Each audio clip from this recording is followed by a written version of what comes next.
Hi, welcome. Today I want to talk about the power of intention in your life and why it is that we need to have a strong intent if we want to achieve something in our life. Intention, you might have heard the word intention or intent. It's kind of thrown around the place these days. So, what exactly is it and how will it help you? To be quite honest with you, I think probably where the word came from is by a guy called Carlos Casteneda. And Carlos Casteneda had wrote some very interesting books. He was an anthropologist. He was also a bit of a cult leader or cult figure, we could say. He was into shamanism, and he went around Mexico and met with a guy called Don Juan, and he showed him the Yaqui, uh, YACQUI, I think, way of knowledge, and various books, A Separate Reality, and various other books he wrote on shamanism. And so these are esoteric books, and he talked about the power of intent and the warrior way, and it's quite esoteric. It's really talking about spirituality.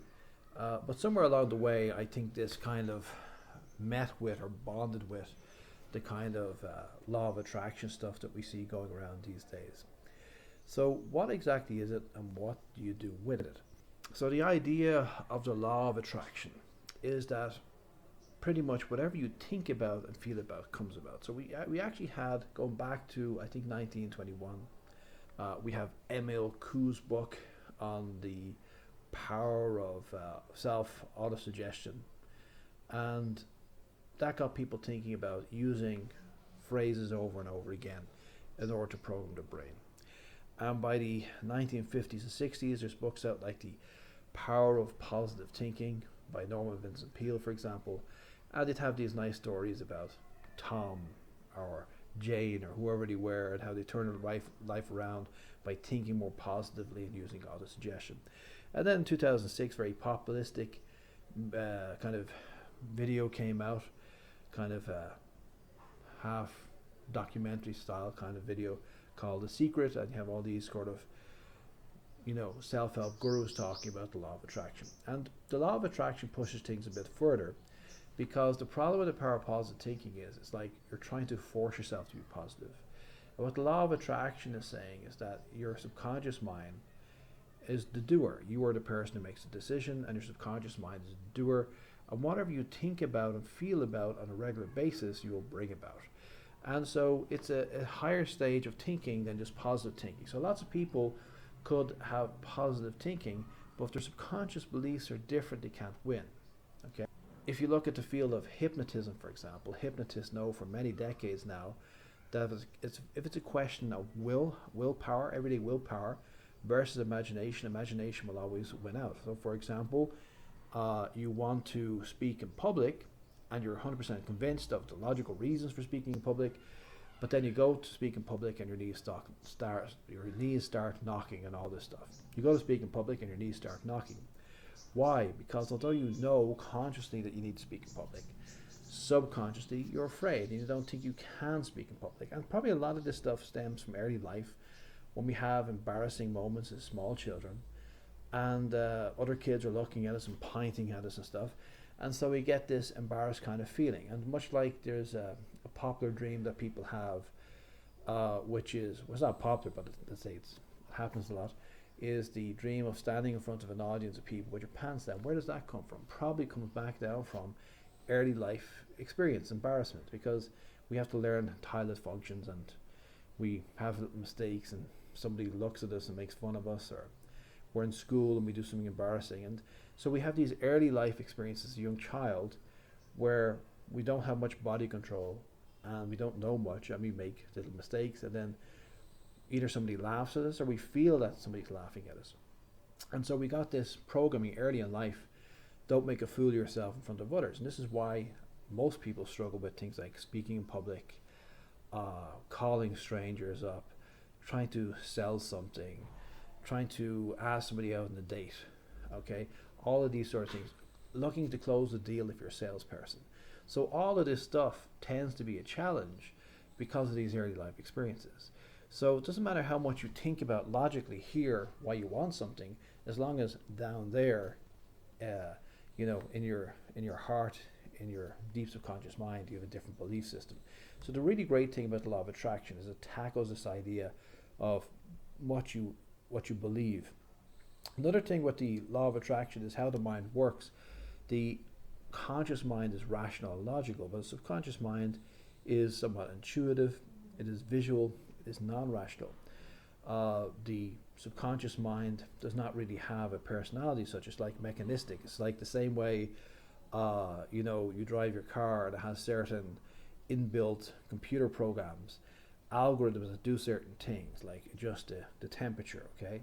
So for example, I live in India. When I get into my car, the moment I switch it on, automatically the AC comes on. Because India is usually hot and they've preset the AC. So climate control, all these sort of things are somewhat automatic in your vehicles, for example. Your subconscious is like that. There's no doer, there's no conscious doer. They are the doer, the ones that do the work, but they don't consciously work, okay? So they're programmed early in life. So the problem is that you have been programmed early in life, and some of your programming is bullshit programming, and you have to find a way of overcoming that. And the great thing with the law of attraction is realizing that you can't just beat yourself over the head with suggestions or with self-help books or with positive thinking. You've got to somehow change how you think and feel about things. And a big thing with the subconscious mind is a very visual mind. So visualization, and I know some of you probably aren't good at visualization, but even the thinking about, for some people visualization is thinking about, but visualizing, whether that's actually seeing images in your head or actually thinking about things differently. You can reprogram yourself. And feelings, you have to use your feelings and even make up a fantasy where you're succeeding at something and you feel the sense of success. And you have to do it in the now. So the idea of the law of, say, autosuggestion, the idea of autosuggestion is it's now. So for example, I am accumulating wealth now. I'm not accumulating wealth in the future. The big problem we have with things like I just want to be happy is in the future tense. I want to be. No, I am happy. Right here, right now, I'm happy. Not I want to be in the future. I am happy right here, right now. That's a much better way of thinking. So this is autosuggestion. So autosuggestion is a tool, but also we can visualize, and we have to think in terms of changing the feelings we have. So we have to, think about what we want to achieve. We have to start rationally thinking about why we want to achieve it, and then start creating little fantasies. So not just autosuggestion you could use, but you can also do things like visualizing yourself being the person you want to be, where you want to be, and the success that goes with that, and the feelings that go with that. And your subconscious mind picks up on these images you send it, and those feelings. So if you're continually sending images of desperation and thoughts of fear and angst, it's going to arrange that around you. Because your subconscious mind is very industrious. The conscious mind can only think or concentrate for a small period of time. How long can you study for? Maybe 10 minutes, maybe an hour, maybe 2 hours. Somebody who's very good at concentrating might be able to concentrate, like for example a surgeon, maybe 5 or 6 hours. Even surgeons after 5 or 6 hours usually they break. If there's a big operation, they'll have 2 teams. But your subconscious mind can think all the time. Your subconscious mind can work all the time. But your subconscious mind can't choose. So your conscious mind's job is to choose what to do, then to tell your subconscious mind what to think about, and then let your subconscious mind work on bringing it about. So the job of the subconscious mind is like the person goes out with their dog and they throw a stone. Well, your job is to throw the stone. The dog's job is to pick up the stone. Okay? Subconscious mind is you are the decider, and the subconscious mind is the doer. It does the hard slog. Subconscious mind has an infinite amount of concentration ability, because the way our mind is designed as a conscious mind is we get tired pretty quickly. But we can decide, we have free choice, we can decide what we want to focus on, but the subconscious mind can do the heavy lifting. And so we're supposed to send visual images, thoughts and feelings, and suggestions as well, and what I call mind feed, which is where you're reading books and videos and stuff. Do all of this and immerse yourself, and then after a while your subconscious mind will just think, well, this is the new narrative. The new narrative is we're successful now, we're achieving something now, and this is what we want now. Okay, that's the job. So that's kind of an overview. Getting back now to intention. When Carlos Casteneda was talking about intention, the power of intent, was really that we are creative doers in the universe, that a person brings about a life that reflects their thoughts. So we're kind of co-creators with God, that kind of thing. Maybe he wouldn't think of it that way, being into this shamanism or whatever they want to call it, this esotericism. But definitely we are, well, like magicians. Okay, the magician. What is magic? The magic is the science of bringing about changes in consciousness, bringing about changes in the universe. That's magic, strictly speaking. And so his idea of intent is unbending intent, so that we're attracting certain things into our life without realizing it. But that what he would call the sorcerer should have unbending intent and should will things into being. And law of attraction uses this idea as well of intent as in willing things. But it's a softened version, it's not an esoteric version, but still the idea of us being creators in some sense. And it's an interesting thing because it's a bit of a, let us say, paradox. That on one side I'm telling you that there's no point, if it's willpower versus imagination, the imagination will work and the will won't, because your subconscious mind is driven by imagination, and your subconscious mind is stronger than you. You're wiser than your subconscious mind, but sheer power, it's like the brain and the brawn. You're the brain, your subconscious mind is the brawn. Subconscious mind will keep working towards manifesting things that you've programmed it to do, but the problem is it's being programmed arbitrarily early in life, okay, by a lot of negative thinking and experience and so on.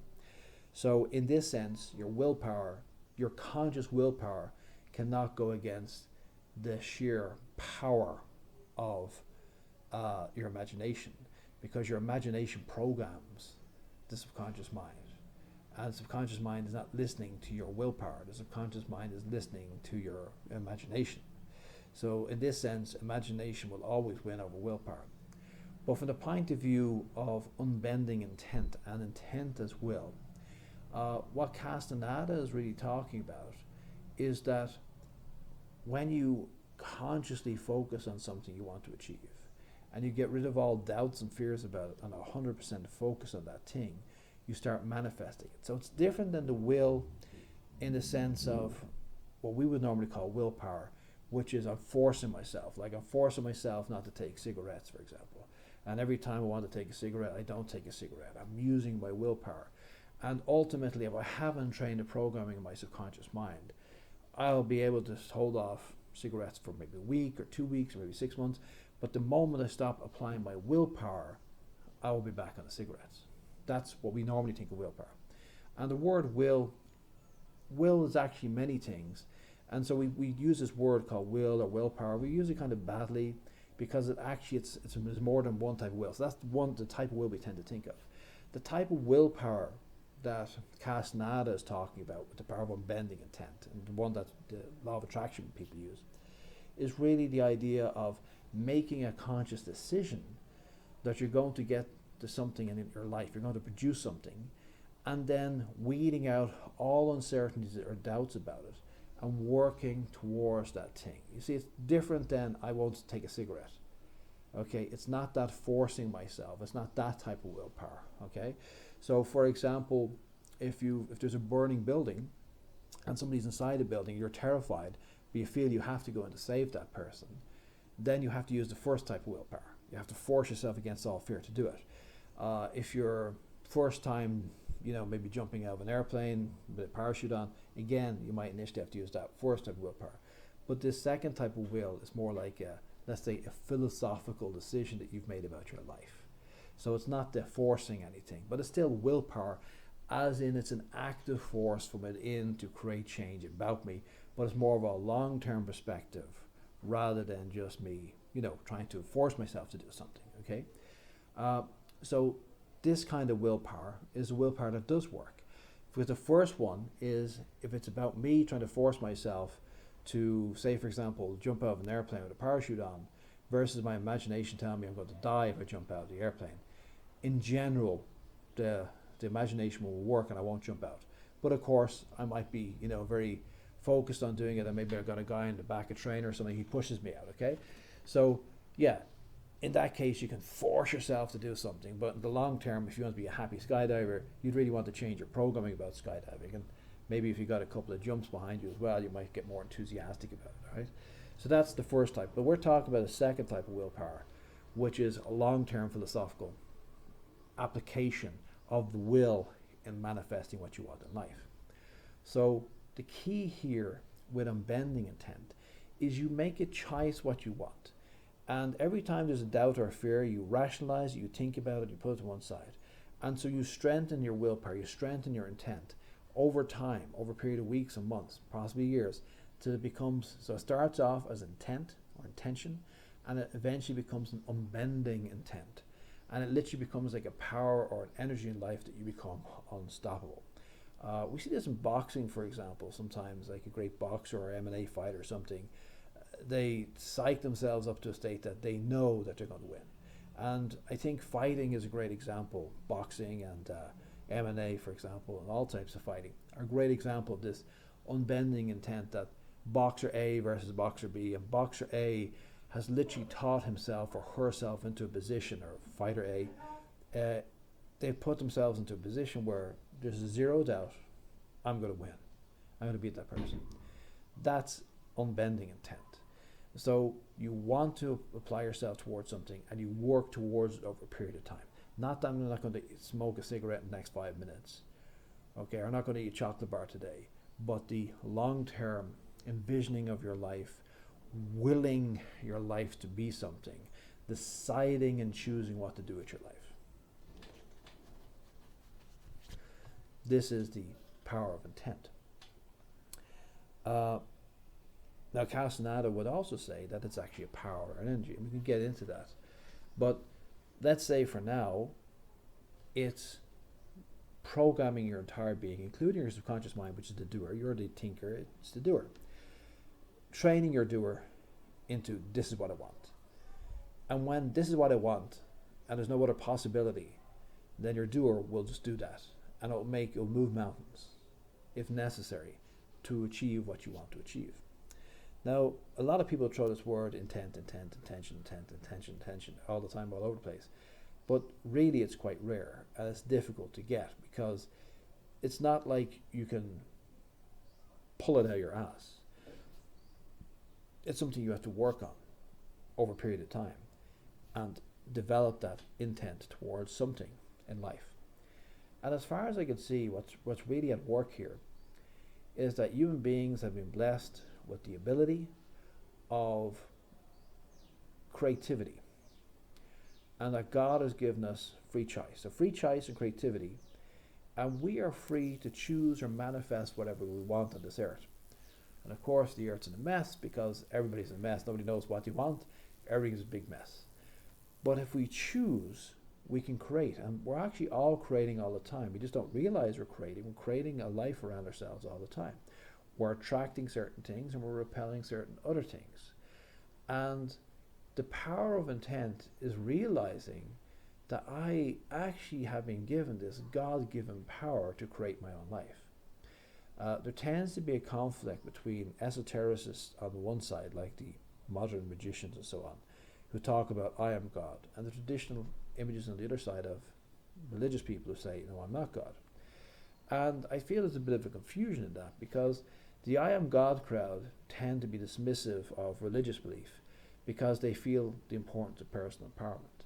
And religious people look at the esoteric people as mad, and that there is only God, and we should be submissive to God. And I feel that both sides are equally right and equally wrong. And we can see another way that there is God, that I must be submissive to God, but also I'm given a God-given power of creativity and a God-given power of free will. So God wants me to be a little creator, a smaller creator, but still a creator. God wants me to create in life. So I don't actually think there's this dichotomy that's either surrender to God or be God. You see, you can't be God, but you can be like God, because God designed you to be like God. And that means being creative and having free will. And by being creative and having free will in a positive way, we can create all sorts of positive things in our life if we have the power of intent. So the power of intent or unbending intent is making up your mind over a period of time for us usually as human beings that this is what I want and working towards it and eventually getting to a stage that you're just attracting and molding around you this life which you want. But here's the key where people get it wrong.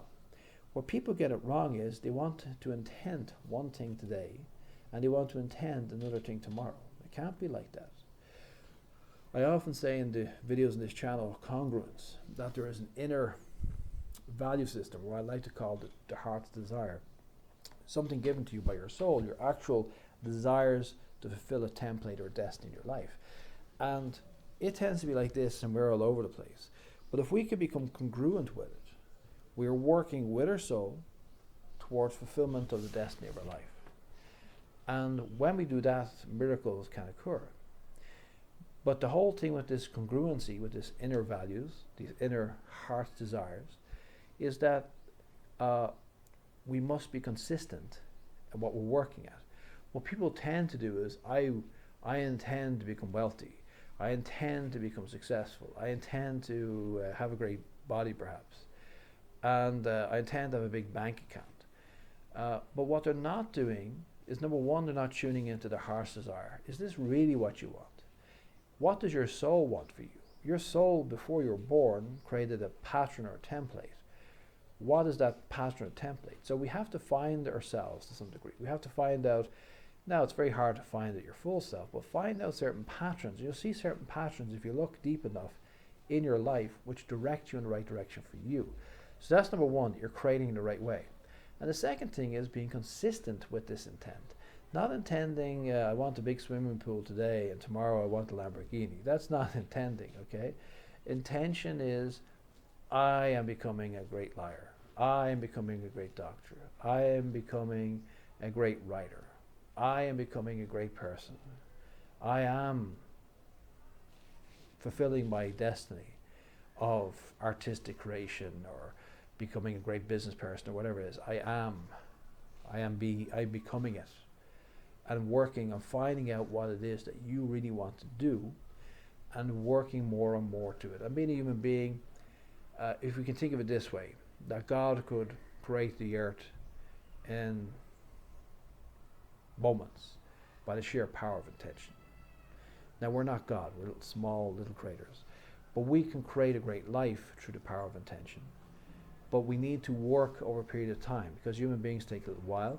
We have to find out more and more who we are, and the more and more we find out who we are, the more and more we can work towards getting rid of all that superfluous stuff, of finding out who we really are and what we really want. And that's the real thing, okay? I remember some years ago I had to do some painting in a house, and I never did painting. I only done painting once in my life this time. So I had to go and paint the bathroom. And I decided to do it the right way. So I spent a few hours getting masking tape, and I masked, maybe 2 or 3 hours masking everything so that I wouldn't get paint anywhere. And I painted the bathroom in 10 minutes. Left it for an hour, went back and painted again another 10 minutes. Took the masking tape off and it looked great. So I spent maybe 3 hours masking everything and 20 minutes painting. That's the way things tend to be in life. We have to spend a lot of preparatory work, finding out what we want, doing the foundation work, and then the final is actually quite fast. The final action is actually quite fast. So that is the power of intention. The power of intention is more like a process of weeding out, clarifying, and concentrating until you've got like a laser beam focus on something. But for most of us, getting that laser beam focus will take time, because we have to find out what we really want, and we have to work at clarifying our doubts and our fears and keep working towards trying to get that thing we want. We also see this often in good movies and TV shows. You have a character who's not quite sure what you want, and through various experiences they become more and more solid until they become a kind of almost messianic figure that know exactly what they're going to do. And in the final scene in the movie or TV show, of course, they do something amazing, okay? That is the power of intent. So it's thrown around very loosely as a word by lots of people, but really what the power of intent is, or the power of intention, or unbending intent. It takes a lot of work to find out what you really want to do. But if you find out what you really want to do, and you become congruent with your heart's desires, your true values, and you start working towards it in your life, and you start refining it and put more and more effort, eventually it's like you become like a fire from within. Eventually you become like a laser beam. You can walk into a room and people will just immediately step into line because they know. You don't have to tell them, you don't have to sell them anything. They know exactly what you are, and they know exactly who you are, and they know exactly what you want, and they're going to give you exactly what you want.